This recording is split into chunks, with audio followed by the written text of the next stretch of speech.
హైదరాబాద్ లో ఒక్కసారిగా వాతావరణం మారిపోయింది. నగరాన్ని క్యూములో నింబస్ మేఘాలు కమ్మేశాయి. ఇప్పటికే హైదరాబాద్ లోని పలు ప్రాంతాల్లో భారీగా వర్షం కురుస్తోంది. హైదరాబాద్ లో కురుస్తున్న వర్షానికి సంబంధించి మరింత అప్డేట్స్ మనకి రామలక్ష్మి లైవ్ లో అందిస్తారు.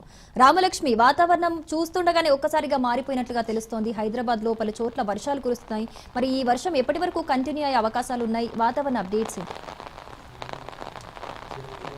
యశాల్ని ఉన్నట్టుండగా హైదరాబాద్ లో ఒక్కసారిగా వాతావరణం అయితే చేంజ్ అయింది. ఇప్పటి వరకు కూడా దట్టంగా మొత్తం ఎండలతో నిండిన నగరం ఒక్కసారిగా వాతావరణం అయితే పూర్తిగా చల్లబడిపోయింది. మేఘాలతో కమ్ముకున్న ఆ నగరం మొత్తం ఇప్పుడు అనేక ప్రాంతాల్లో వర్షపాతం కూడా ఎక్కువగా నమోదవుతుందని చెప్పాలి. ఇటు మాదాపూరు, కుకట్పల్లి, అమీర్పేట, అలాగే పంజగుట్ట ప్రాంతాలు, కుత్బుల్లాపూర్ ప్రాంతాల్లో అయితే కనుక భారీగా ఈదురుగాలతో కూడిన వర్షాలు అయితే కనుక నమోదవుతున్నాయి.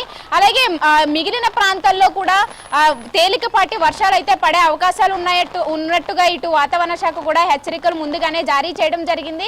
ఈ మొత్తంగా చూసుకుంటే కనుక గత 2-3 రోజుల నుంచి కూడా ఎంత మొత్తంలో అయితే ఎండలైతే నమోదవుతున్నాయో అంతే మొత్తంలో ఇటు వర్షపాతం కూడా నమోదయ్యే అవకాశం ఉన్నట్లు ముందుగానే హెచ్చరించడంతో అదే విధంగా ఇక్కడ ఈ విషయం కూడా అట్లాగే కనిపిస్తుంది. మధ్యాహ్నం వరకు కూడా ఎండ అనేది ఉష్ణోగ్రతలు చాలా ఎక్కువ 40 డిగ్రీలు దాటేంత వరకు కూడా రావడంతో ఇప్పుడు వర్షపాతం కూడా అలాగే నమోదవుతుంది. ఇక్కడ ముఖ్యంగా గమనిస్తే కనుక ఈదురుగాలు అనేవి చాలా ఎక్కువగా వీస్తున్నాయి. ఎక్కడికక్కడ ఇప్పుడు ఈ వర్షాలు ఈదురుగాలు ఎక్కువగా ఉండడంతో ఆ నగరంలో ట్రాఫిక్ కూడా ఎక్కడికక్కడ అలా నిలిచిపోయిందని చెప్పాలి.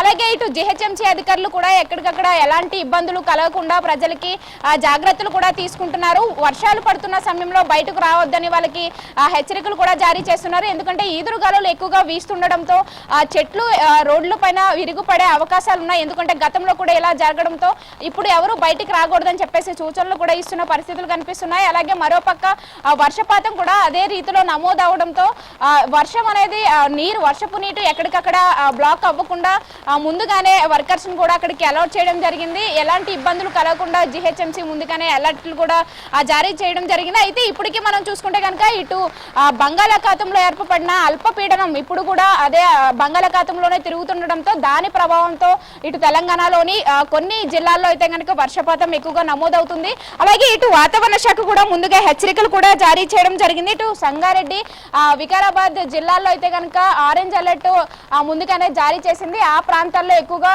వర్షాలు, ఉరుములు, ఇటు ఎదురుగాలతో కూడా పడే అవకాశాలు ఎక్కువగా ఉన్నట్లుగా చెప్పడం జరిగింది. అలాగే మరికొన్ని ప్రాంతాలైన కామారెడ్డి, నల్గొండ, అలాగే నాగర్ కర్నూలు, మేడ్చల్, నిజామాబాద్ జిల్లాల్లో ఎల్లో అలర్ట్ అయితే జారీ చేశారు. ఈ ప్రాంతాల్లో అంత క్లిష్టమైన వర్షాలు పడకపోయినా